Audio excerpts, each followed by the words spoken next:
if you are a solopreneur and you're doing it on your own, I'd still recommend like making friends with other people who are on that journey. Maybe you co-work together or do something together. Otherwise, like you'll just get caught up in your own bubble, in your own thoughts, and it's already hard enough. So trying to do it alone just makes it even harder. But yeah, having a co-founder has been a massive help for sure.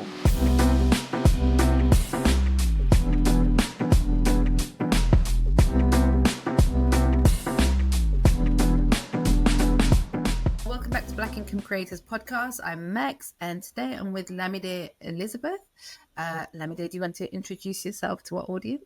So hi everyone, my name is Lamide Elizabeth. I am currently the co-founder of Penn Dubai, which is a network that connects young female expats who are in Dubai, but also helps people who are looking to relocate to Dubai. I am also, I guess, a content creator.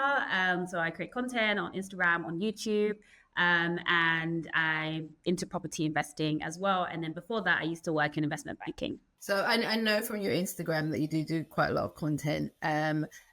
Just before we get into that, take us back a little bit. So I know that you started off at sort of in the School of Economics and sort of investment banking. So it's quite a transition from that to sort of content creation and the Dubai project, etc. So can you sort of take us on that journey, both geographically and career-wise? So I went to LSE. I studied economic history, and I think LSE is one of those universities where people tend to go down like particular paths. So a lot of people, head into investment banking. You have a lot of people going into corporate law, some into like government, politics and stuff. But it was kind of like I wasn't really a unicorn going into investment banking from LSE. But going into investment banking, I always knew that I didn't want to stay there for too long. And it was just a for now thing as I prepared for what I wanted to do in the future. So I was at JP Morgan in London. I did my grad scheme there. And then January 2023, I moved to Dubai with Citibank, and I did investment banking there for about just over a year. And whilst I was out there, I had a lot of expats, I guess, reach out to me because Dubai is one of those cities where, 80% of the population are expats, and you get a lot of people who are moving over either by themselves or perhaps with like their husband, etc. But people don't tend to have family there. They don't tend to know very many people there. And I think there's also this perception of young women, especially young Black women as well, who are moving to Dubai, where people think that you're moving over for very crazy things, I would say. Even till now, I still get comments, even though I've kind of like documented my journey online, where people are kind of like, oh, we know what you really do in Dubai, that kind of thing. So it kind of, the professional network, which is Penn Dubai, which I might shorten it to, is just one, showcasing that, there are professional young women in Dubai who are working, traditional corporate careers, but then also allowing people to connect, etc., like I already explained. So I think at some point in last year, I just got to the point where I was like, okay, year on year so far in my career, it's every year was something different. So my first year and a half, I was working in TMT in investment banking. That was good. I had the option to stay in my team or rotate to another team. And I was one of those people who chose to rotate. The idea was that if you stayed in the same team, then obviously you already knew that team for like a year and a half, you're more likely to progress, etc. But for me, I'm like, at this point, I'm not really thinking too much about climbing up the ladder. I want to learn. And so I want to move to another team so I can understand a new portfolio. So then I moved again, did a year in that team. And then the year after that, I moved to Dubai. And so I was just like, okay, cool. Like each year I have made sure that I've continued to learn by moving. But then I got to a point where I was like, now I've learned a lot, but the stuff that I'm continuing to learn in corporate, I don't actually think that this knowledge is going to be that useful for me. So I felt like my rate of like useful learning in terms of what I wanted to do was slowing down. And so I was like, I don't want to have another year like this. I want to do something different. I want to go on another learning path again. And so that was when I decided that I was going to like leave my job and just do something crazy while I'm still in my 20s. So then I left in February of 2024. And at this point, I already had a investment property in South Africa. And I was just thinking that most people who quit their job, especially when they're young, they'll move back home because you lose a large part of your like income that is certain, right? So it makes sense to then at least have your rent, which is, biggest stress for most people, rent or whatever, your accommodation sorted. So I was like, I don't really want to move back to London. So if I move into a property that I've already fully paid off, then at least there's a certain level of stress that I don't have to go through. And then again, given that I was earning in the pound, earning in the AED, the United Arab Dirhams, and then I would be living on the rand in South Africa, it just kind of made sense that like I'd still be able to maintain a good level of life, but have more security so that I can actually focus on like the entrepreneurship side of things. So that's kind of how I've ended up in this situation, I guess. Yeah, because you're sort of talking like a pound to a dirham is like what, 4.5, 4.6, and then the rand is like 22, 20 to 24. It fluctuates a lot, but yeah. So I can see actually how your money can go further, in different parts of the world. And I think that's quite interesting for people because typically they are always thinking, I can't leave my job because I won't be able to afford to stay in London, for example, or whatever, exactly, unless they move home, etc. So I think that's quite interesting. So you're in South Africa. So why South Africa? Everyone always asks this. It's so many things. I'll start with the fact that if you have grown up in the West, if you've grown up in the UK, the US, anywhere in Europe, this is the city, or South Africa in general will be the easiest place for you to assimilate to without there being a huge adjustment in what you are used to. And that is just because South Africa is the most advanced African nation. Obviously, there's a history behind that, colonial settlement, etc. But like, if I was going to get used to somewhere really quickly and not have to have a massive adjustment, South Africa is that place. So there's that. I think I'm in Johannesburg in particular, and I typically get people say, oh, why not Cape Town kind of thing.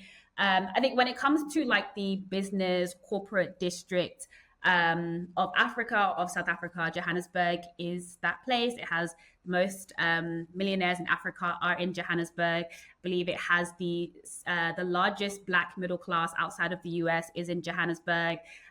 You have Africa's richest square mile in Johannesburg. So I felt like it was still business forward in the sense that there's still opportunities here. You can still really network here. And also Cape Town really reminded me of like being back in Europe, like it's little like England. It's very much like you Town. still meet the same people and stuff. And I was like, no, like I actually really want to be surrounded by my people, I guess, in terms of like Black people, African people. And I think here I feel like I just kind of like fit in. Even though I'm not South African myself, I really just do feel like I fit in. So that's just like some of the reasons why I chose to be here. It's interesting because when we hear about, a lot of Americans and British people moving back to Africa, a lot of the time they're talking about places like Gambia. And for me, Gambia doesn't have the infrastructure that, I'm used to as someone who's living in the UK. So I would struggle with things like health, education, etc. I would struggle with that in the Gambia. It is still quite impoverished. And then people are talking about Kenya. I just went to Kenya in January, and it's great in terms of tech forward, etc. But again, you go there and you're like, actually on the ground, the infrastructure, whilst it's like, ex-colonial infrastructure, it's not quite as business forward as somewhere like South Africa happens to be. So although we're still dealing with a lot of the apartheid stuff, I think in South Africa you do see the banking infrastructure, the sort of, the infrastructure is there. Even when the electricity's out, you kind of still have the infrastructure there, load shedding, or it's not called load shedding anymore, it's called something else, isn't it? Like load restrictions or something like that. They've changed the terminology. Yeah, now that the DA are in. But so that's interesting. And in terms of the journey as a Black woman, were you doing it, a lot of it solo? Was it a lot of the sort of traveling, etc., and exploring Dubai? You said it was through work. Was that all of that sort of solo, or was that something you did with a group or partner?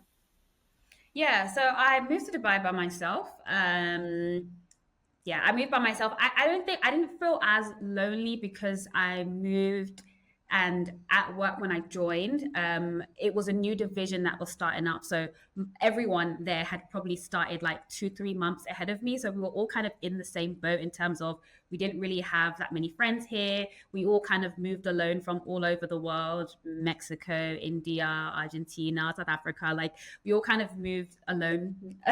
So yeah, that didn't feel like that much of an adjustment. Um, and then moving to South Africa as well. Again, that was like a solo decision, but luckily my boyfriend works remotely, so he is able to come frequently.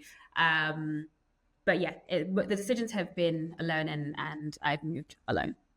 Yeah, because I think that's where a lot of Black women, when they're thinking about where to go, maybe somewhere Mm. like Johannesburg may not be an option because they've heard about sort of the crime, gender-based violence, Yeah. etc. So they might be thinking about it from that perspective. But you're right when Yeah. you're sort of saying digital nomads and remote working, it doesn't matter so much. You're kind of, you can be anywhere, can't you? I think it's a really good point. I feel like Dubai is somewhere you can definitely move alone and you don't need to think twice. It's probably one of the safest places that you can move to as a woman by yourself. You can walk around at night, like it's super, super safe. So I think it's a really good place to relocate on your own. And I would say that South Africa is, I am a little bit more hesitant. And I'm not going to be someone who would say, yeah, definitely move like on your own. For example, like I am lucky that my boyfriend can come quite frequently, but I think there are measures that you can put in place to add more protection to yourself. So for example, for me, like I'm in an apartment building, I wouldn't be in a freestanding house by myself.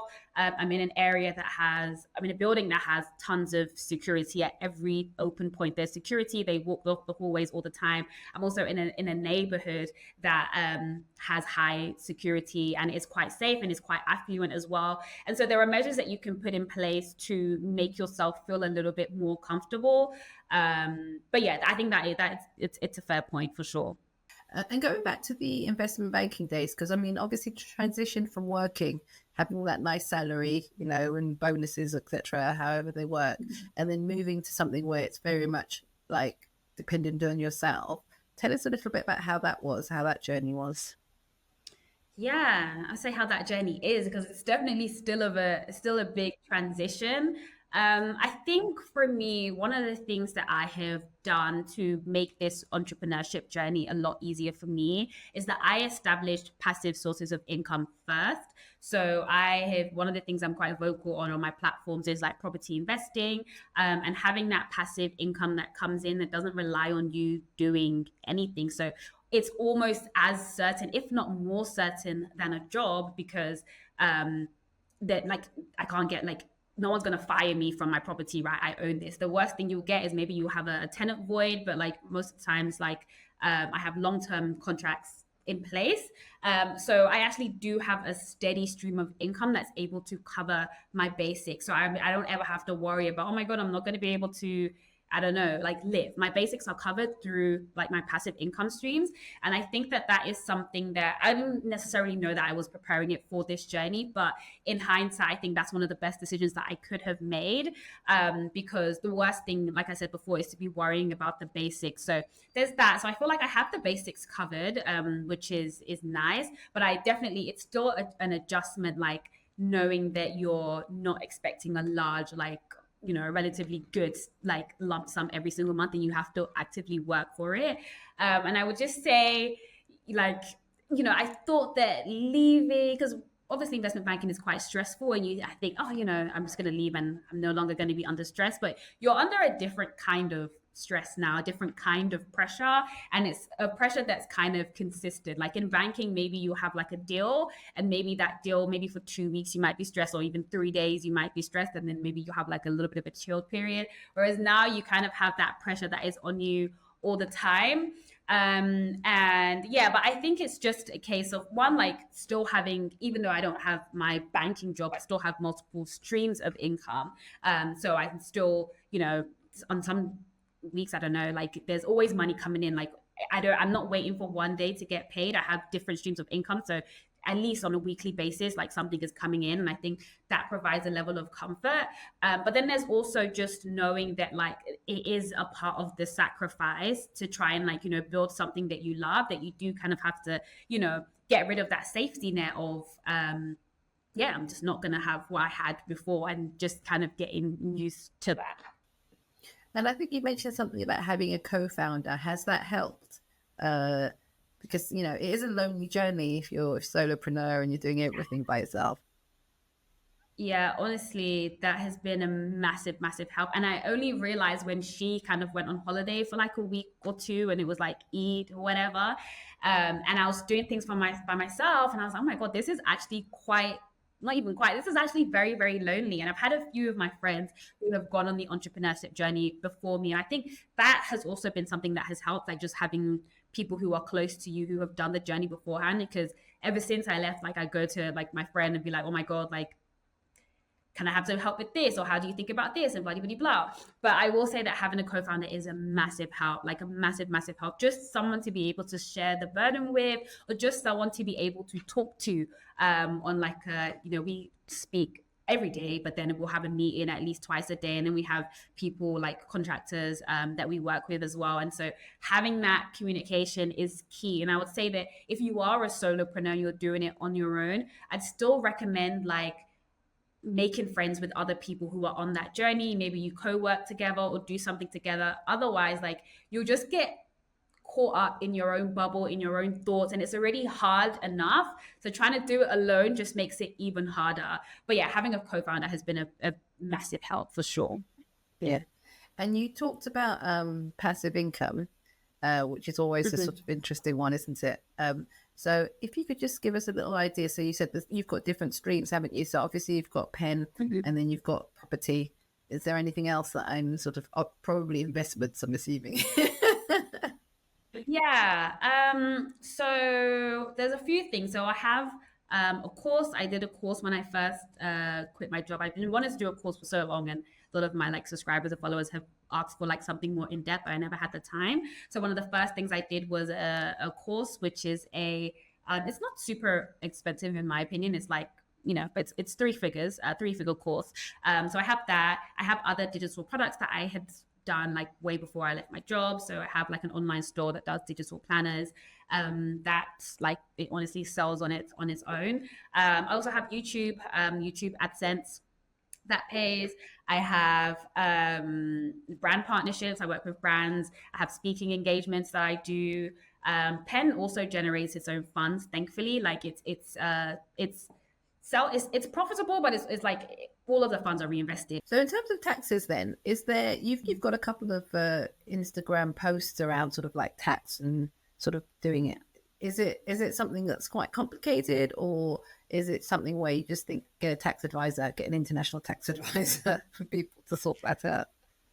Yeah, I think you do need professionals on this, because you want to stay on the right side of everything. It is quite complicated, I will say that. So my initial plan was to kind of be like a tax resident of no country in terms of like personal income tax, because technically I'm a tourist here in South Africa.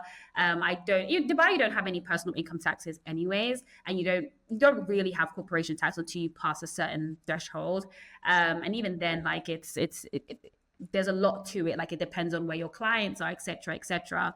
And then in the UK, I basically ceased to be a tax resident from when I first moved to Dubai. So my idea was kind of to like just not be a personal income tax resident anywhere. And obviously, I'd have to pay corporation tax in the UK, and we only have to file for taxes in Dubai. You don't have to pay them.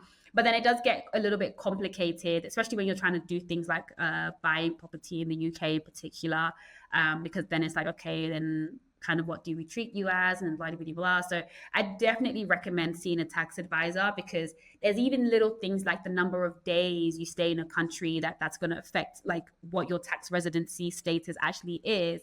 Or like, let's say in Dubai, you might have to fly back a couple of days in the year, a certain number of days in a year, to make sure that you can still have a company registered there and still, so there's a lot that goes into it. So I would say don't try and do it by yourself. Try and get some advice if you can. Yeah, I think that's I think that's the thing, is to get the advice in advance rather than doing it. So I know a lot of digital nomads, and they sort of do that country hop, 90 days typically, and then they're Mhm. out and they're whatever. But then where is their business registered, and how is their business registered? In terms of Yeah. property, you mentioned around sort of, sort of like, how do they treat you? So if you're buying a property in the UK as a foreigner, is it treated differently to if you're UK citizen? Yeah, absolutely. It's very different. If you're buying it as a resident, it's different to if you're buying it Right. as an expat.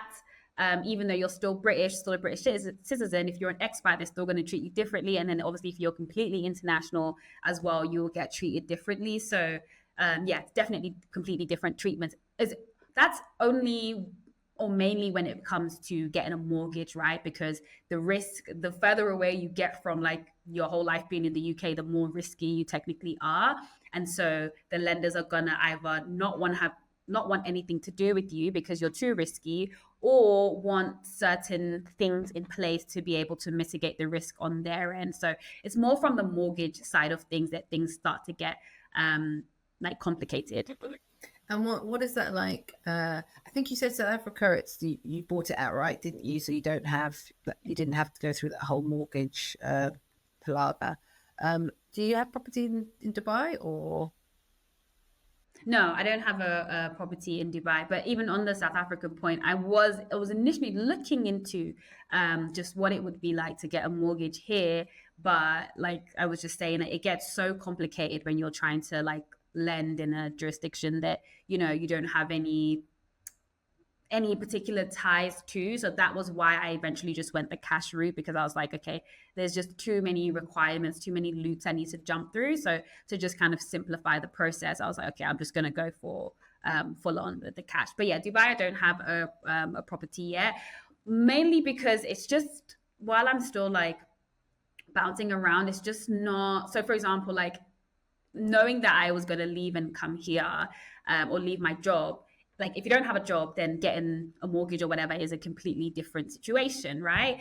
But then, if you have a business registered, which I only got my business registered like before I left and moved to South Africa, then it's a different situation. So I haven't been in a stable situation to know what the best route is.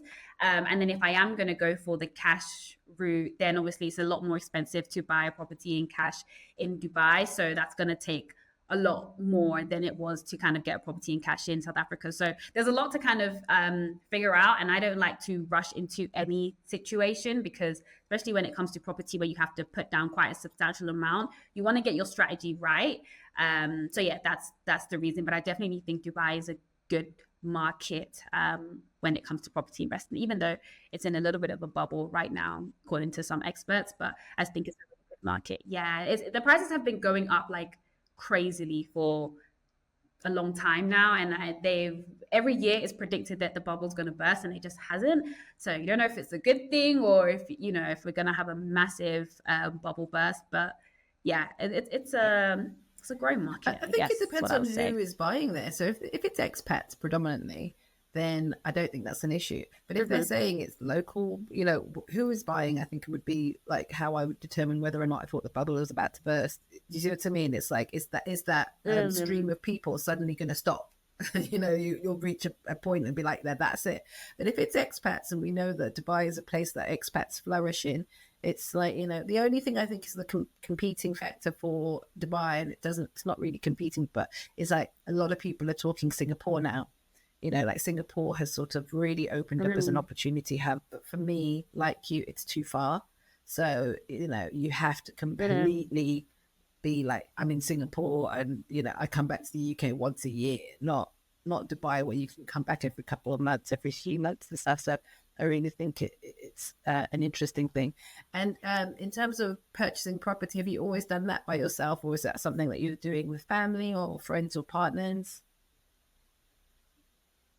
Always done it by myself. Yeah, okay. Because I think that's Yeah, I do also invest into property projects, and those are ones that are like done okay. by other people, and they like they just raise funds from like different people. So I'll participate in that, and usually that will be for like deals that are like much higher cash flow, so like flips, conversions, stuff like that.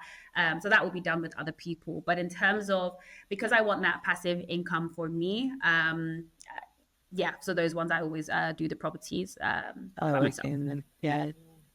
Okay. And because I think the other thing is about understanding a country really, really well. So lots of Mhm. people, and I want to say it was the early 2000s, suddenly bought in Spain, and then they didn't realize that they didn't own the land.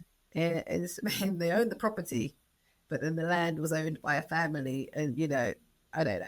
And it's created so many issues, and a lot of British expats went to Spain and thought, I'll spend my pension on this house for 75K or something, and then it would be, but you don't own this really. You bought this, but it's almost like you leased it for however many years.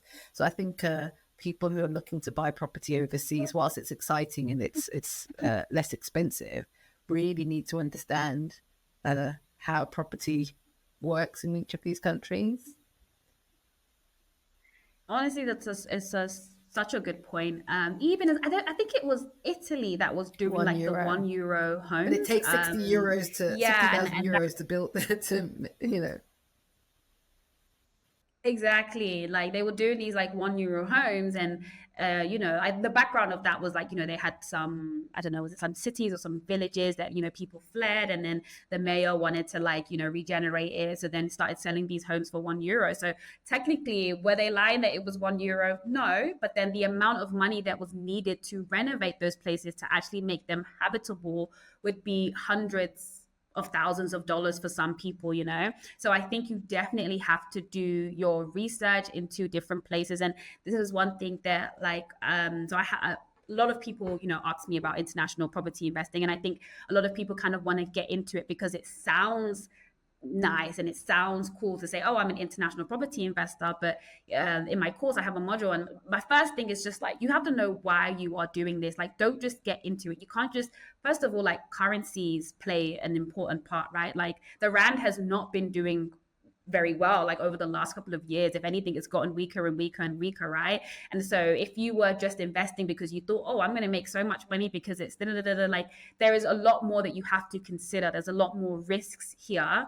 And I always say that there's a difference between like a lifestyle investment property that you can have abroad, and then like a traditional investment property. So with like a lifestyle investment property, you might just do it because actually I want to enjoy it, right? Like, let's say for example, you're South African or whatever. So if you wanted to get a place here just so when you come back home you can feel at home, you can have your own space, and then maybe when you're not there you can rent it out. That's very different to someone else who's like, I know nothing about South Africa, I have no interest, I don't even want to go or whatever, I'm just going to buy a house there because, oh, it's cheap, or it's like something else. So I think you definitely have to do your research. There's so many things that you have to consider when it comes to international property investing. You can't just jump straight into it, otherwise you will end up in a situation that it also is a lot more complex to deal with things when you're not in the country, right? So it's definitely something you have to take into Yeah, consideration you're for not in sure. the country, and also language. So some of that language, obviously English Mhm. is the language that's used in South Africa, but some of that language is implied, underneath when you're meeting with estate agents. It's a different conversation to estate agents in the UK. They've got different styles of, how they sell, what they're really saying behind it. And I know a friend of mine had a property in Slovakia, and it took forever to Mm. sell because he just didn't understand how there was a cultural nuance around selling Mhm. property, and he wasn't there often enough to have learned it. So it just became this thing where people wanted to Knowledge. talk about it for about a few months and sort of like, I don't know, I don't, and he was just like, yes or no, very, like, do you want the property or don't you? And they wanted to sort of like, let's come over for dinner, let's have a conversation. They wanted to be your friend, and sort of, so it was a very different Mhm. thing. And the same guy had a property in France, and yeah, it was just French law around property is quite complicated. So I think, yeah, people getting advice, whether it's tax, legal, etc., is really, really important. I think they forget, they just watch Yeah. a place in the sun, and think, oh yeah, it's really easy to to buy that. And in terms of somebody, what advice would you give somebody who's looking, because I think the sort of key element of your story is that you had a passive income base. And that's the bit that I think a lot of people struggle with. They're like, I hate my corporate job. I hate my salary job. And then they want to leave and become, let's say, a coach, and they don't have that foundation, that sort of safety net. So what advice would you give somebody? Like, where should they start looking? What should they do? Because you'd started doing that a few years before you made the leap. Yeah. Yeah, I think it really depends on, I guess, your risk level. So I am quite risk averse, which is why I really wanted to set myself up in a place where I was comfortable before I left. Whereas I have some friends who are, they are very risk seeking. So they have left. They didn't have necessarily the same sort of like passive income setup that I had. They had a business idea that was working, and they just kind of went for it. So I think it depends on your risk level. But if you were, say, like maybe you wanted to do something similar to me where you had a certain level of like assurance before you left, I definitely say that don't like get started early, because a lot of people are like, okay, I'll start a side hustle once I leave my corporate job. But doing it whilst you still have that corporate job will allow you to build up the confidence to know that I can make money by myself. I can make money outside of my corporate job. And I think because I started that, just before I started my corporate job. So my last year of university was when I like got on social media and started doing YouTube and like, creating digital products and stuff. That had been 4 years of me learning how to make money on my own, by myself without a corporate job, that it allowed me to build up the confidence to say that, what, if I did leave my corporate job full time, I know that I can make money. And I think some people might say like, oh, let your side hustle make more than your corporate job before you leave. But I would say I don't necessarily agree with that, because sometimes you don't have the time to allow your side hustle to make more than your corporate job, because you're given 5 days out of 7 to your job, and maybe you're only just given 1 day to your side hustle. Is it ever really going to overtake your main full-time job? But if you can see that on certain months, right, or like with the time that you were applying to it, let's say you're giving it 10 hours and you're able to make a certain amount, so then you can kind of scale it up and say, okay, well, if I was to give it 60 hours, then what is that going to look like, right? And then you can get your confidence through that. But what I will say is that if you do want to do this and you want to do it young, you need to get good with money now. Like, that's my advice, right? I would say that you need to get good with your savings and your investing now, because a lot of people like you are living like, neck and neck with like their income and their expenses. You're spending all the money that you're making, etc. It's going to be harder for you to build up that I quit fund or that emergency fund, or to start getting invested if you're spending all of your money on, if your priorities basically just aren't that, right? I prioritize this. So one of the things that I always say, that in my 20s, my focus coming into it was like, I just want to focus on assets and I don't want any liabilities. I sacrificed not getting a car. I've never had a car. I've had my license since university. I've never had a car because I'm like, I don't want to have any liabilities. When I bought my first property, I was living at home in a very tiny room. I had the smallest room at home, and my income had a massive boost, but I still didn't go and say, oh, I want to go get a fancy apartment in Canary Wharf like a lot of my colleagues did. I'm not saying that's a bad thing, but that's what they wanted to do. I sacrificed and said, I'm going to stay at home because I want to save my money so I can build up either investments or passive income streams to give me the confidence to do what I want to do in the future. So I would say if you actually want to do it, you definitely need to prioritize it and make it a goal. And one of the things that I always told myself going into corporate was that a lot of people around me whilst I was working, and I think even on my internship was the first time I actually realized this, is that you will hear a lot of people say, oh, I really wish I could do XYZ, or I'd want to be, like you were saying, a yoga instructor, or I want to go and do theater and all of these things. But no one, like, people don't take action on it. They just say it because it sounds whatever. Maybe that's really what they want to do, but they don't take action on it. And the difference between the people who actually do the things that they say they want to do and the people who just talk about it is, you take action. You actually create a plan. Okay, this is what my strategy is going to be. This is what my exit strategy is going to look like. So that's kind of what I would say to whoever wants to, do something similar. Thank you. That's useful. And in terms of how people find you, what's the best ways? I'd say Instagram, YouTube, LinkedIn, Lamide Elizabeth. I'm not really on TikTok as much. I do have a TikTok, but Lamide Elizabeth on YouTube, Instagram, and LinkedIn.